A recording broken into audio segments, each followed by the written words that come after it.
Just got done using a hot glue gun and putting 5-minute epoxy on.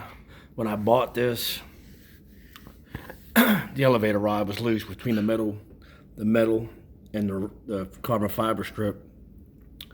And I got a little bit too much glue on there. What else is new? A little bit too much came out too fast. But I did epoxy at first and it dried. Now I used hot glue.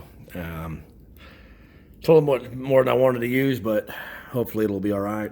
I can always cut it off with the X-Acto knife carefully. I don't know why the camera's not zooming in. There you go. See that? All right, A10 UMX.